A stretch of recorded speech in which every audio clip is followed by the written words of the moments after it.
Darrin Bauming is just logging in. Let's wait for him. If he's in right away. Yeah, let's wait for him, and we'll bring him in here in a minute. We'll get to Darrin Bauming here in a second. He is in Vancouver. Load up your questions if you have them. Alatura text line 902-518-3033. Okay, let's bring in Darrin Bauming and find out where he is on the streets of Vancouver, man. How are you? Hey, I'm good. How are you? I'm great. So, set the scene. We were talking to Jim Mullen last hour, and it was storming out on the island. What's the scene on the mainland? Yeah, it's dreary. It's drizzly, but honestly, it's been great weather for the entire Grey Cup playoffs, right? In Montreal, in Toronto, or in Winnipeg. It's been great the whole way. Just wrapped up media day actually here at the Vancouver Convention Center on the beautiful short harbor front, and yeah, got a chance to talk to Nick Arbuckle and the uniqueness that's going into his start at quarterback for the Toronto Argonauts, and yeah, looking forward to taking in Blue Bombers practice in a few minutes. Head over to BC Place, but there's been a lot of storylines as you have been talking about, and Darrin. This is a fun Grey Cup so far. Early in the week, but it's fun already. Nick Arbuckle, that is the storyline for sure, the biggest one, and he's had some history beating the Bombers too. So there is some precedent here for Nick Arbuckle and the Argos. Yeah, the Argos have had a lot of success against the Blue Bombers this season, right? We all know about Winnipeg's rough start to the year, being 0-4 and 2-6 before rifling off 8 straight wins. But the Argos are the only team Winnipeg has not beaten this season. That 8-game win streak ended with, it was a close loss, but a tough loss. I should say a decisive loss, a decisive win for the Argos in Week 19.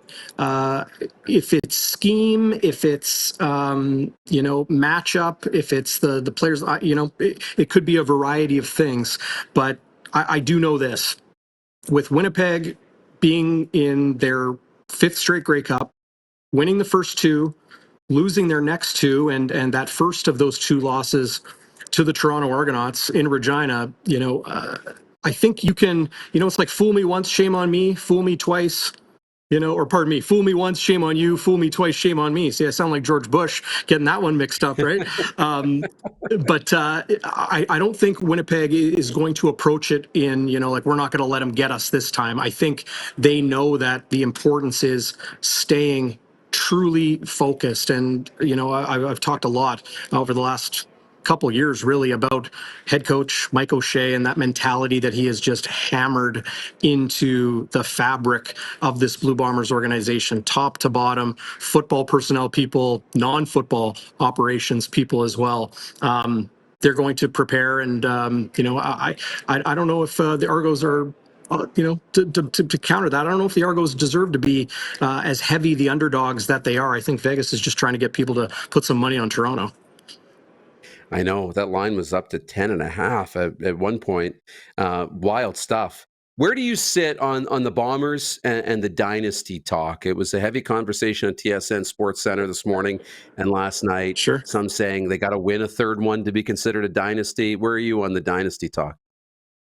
Absolutely. I think you win 2 Grey Cups. You win 2 Grey Cups. You have to get that third to, we call it the D word in Winnipeg because people don't want to say it until it happens. But in that third Grey Cup in 2022 that they lost to the Argos, it was, wow, 3 straight. That's definitely a dynasty, and it didn't happen. And then, well, okay, if you can win 3 in 4, that's definitely a dynasty, and it didn't happen. But if you can win 3 and be in 5 straight championship games, the fact that you've been in 5 straight championship games, some people think that this is already a dynasty. It's definitely a golden era of Blue Bombers football, similar to the late 50s and early 60s, where they won, I think it was 5 Grey Cups in a stretch of, or 4 Grey Cup wins in a stretch of 6 appearances.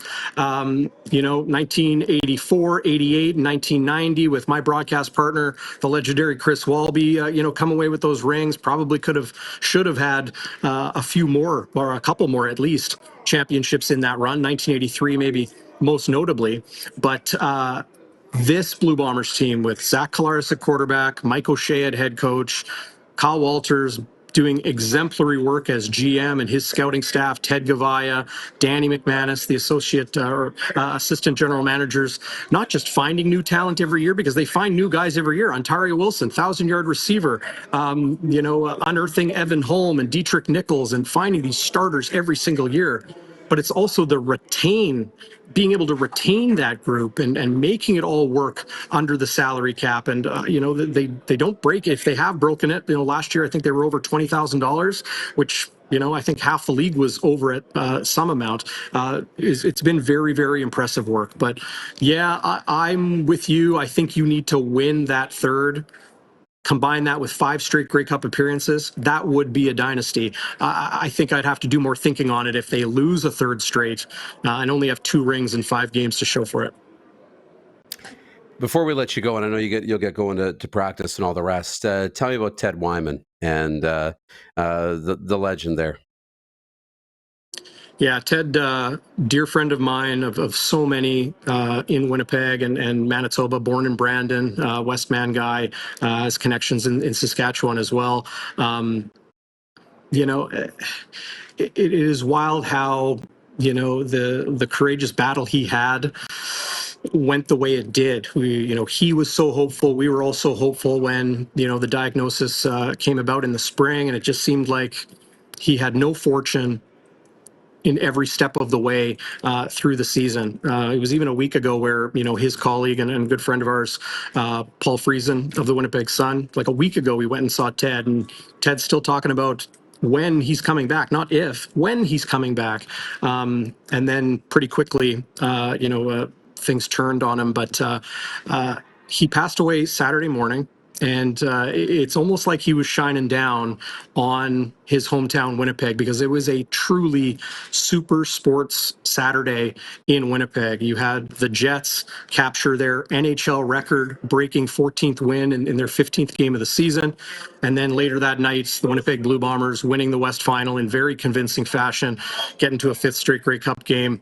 The outpouring of love for him, so deserved.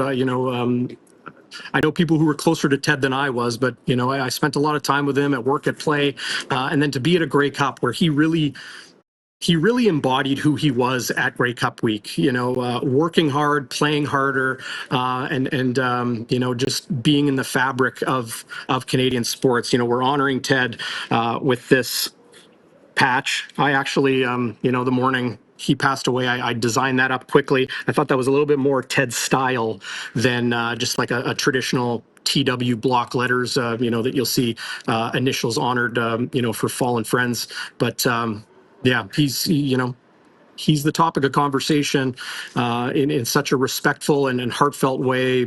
Every corner you turn here in the Grey Cup City just shows the type of person he was and the impact that he made. 30 years as a sports reporter and editor of the Winnipeg Sun.